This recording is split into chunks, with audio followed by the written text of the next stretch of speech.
والحمد لله ولا إله إلا الله سبحان الله والحمد لله ولا إله إلا الله قل إنما أدعو ربي ولا أشرك به أحدا قل إني لا أملك لكم ضرا ولا رشدا قل إني لن يجيرني من الله أحد ولن أجد من دونه ملتحدا إلا بلاغا من الله ورسالاته ومن يعص الله ورسوله فإن له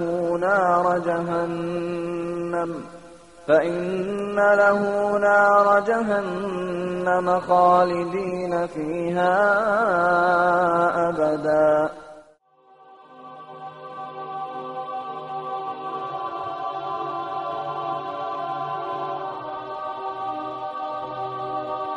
See, when a person says, how can good people go to hell? My first question is, who defines what's good? Do you define what's good? Does society define what's good? From our position, we would say that the only one who has the right to define what is good is God. In fact, the very essence of what makes something good or evil is the fact that this notion of good and evil itself is anchored in a transcendental concept, something meaning it's something beyond ourselves, right? And so that is very, very important, the concept of good and evil. So the first thing I talk about is, well, who defines God, right? It can't just be, who defines good? Good can't just be defined by society or by you or me. So when a person said, why do good people go to hell? I'd say, well, who said that's a good person? Who decides what's good? Who decides what makes a person good? The other way to think about it is that truly good people don't go to hell. And truly good people, as far as God has defined it, as far as the Creator has defined it, good has a foundation. And that foundation starts with that person's relationship and recognition and obedience and submission to God.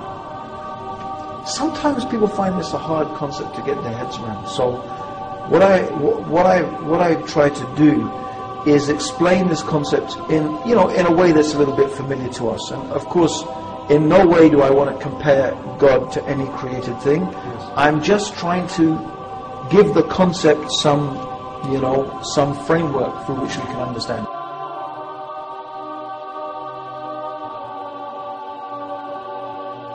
I want you to imagine, right, Eddie, you're a sort of journalist, right? And the Dean Show, you have the Dean Show. You decide one day, you hear about this guy he's a really good guy. He gives lots of charity. He's kind to kids. He's good looking like me. And like you, and all the, I don't know, whatever, right? Whatever you think, this guy is a great guy. Yeah. But this guy keeps on saying bad things about his parents.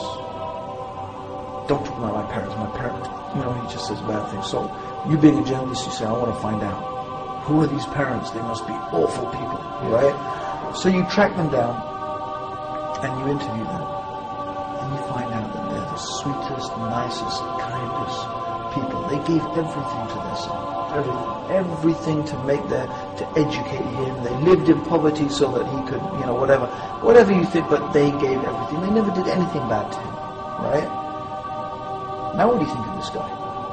He's a creep. Yeah. And you know what? The fact is that all the good that he did just looks like nothing.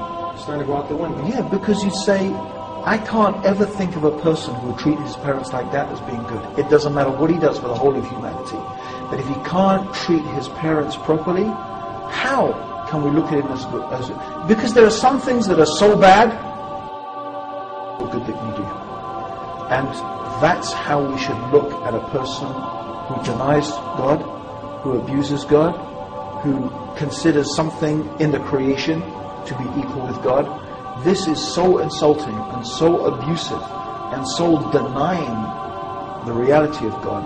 And in reality, God has more right to be loved, more right to be worshipped, more right to be respected than even your own parents. I mean, God gave you your parents, right? So this really emphasizes the point that you can do something that is so bad that it outweighs all the good you can do. And that is what shirk, or making partners, or making equals, denying God, denying God's prophets, denying His religion, turning away from God. In the eyes of God, it is so bad that whatever you do outweighs the evil of making partners with God, of denying God, outweighs whatever good you can do.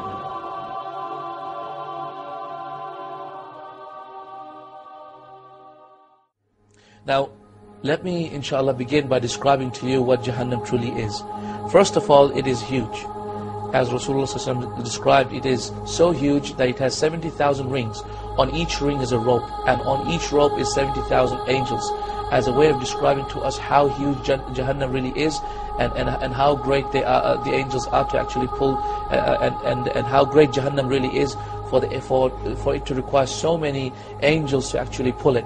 And so this is a size, an indication of the size. Also, once Rasulullah ﷺ was actually sitting down with his companions, and they heard a sound, and so Rasulullah ﷺ said, "Do you know what that sound was?" And then Rasul and the companions said, "Allah and His Messenger knows best." At that point, Rasulullah ﷺ said, "That was a stone that was thrown, pelting down from the top of Jahannam into the bottom of Jahannam, and only today, after 70 years, it has reached the bottom." So you can just imagine how deep and how vast and how wide and vast Jahannam truly is.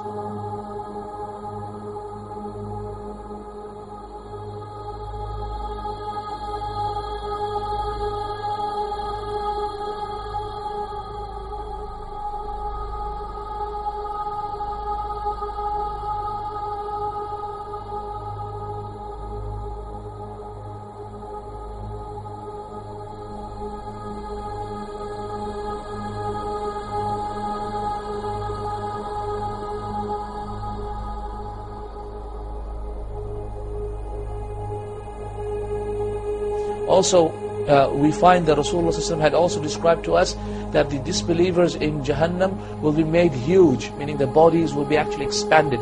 And the reason for that is so that they actually increase in their punishment. Because the more surface area of your body that you have, the more punishment you will feel. So Allah subhanahu wa ta'ala will increase them and make them huge people and increase their sizes in Jahannam, until Rasulullah sallallahu alaihi wasallam described that the seat of a person who will go to Jahannam will be the distance of a fast horse that travels between Mecca and Medina. So imagine the distance of Mecca and Medina, it's approximately 458 kilometers. This is the distance that will be the seat of a person in Jahannam.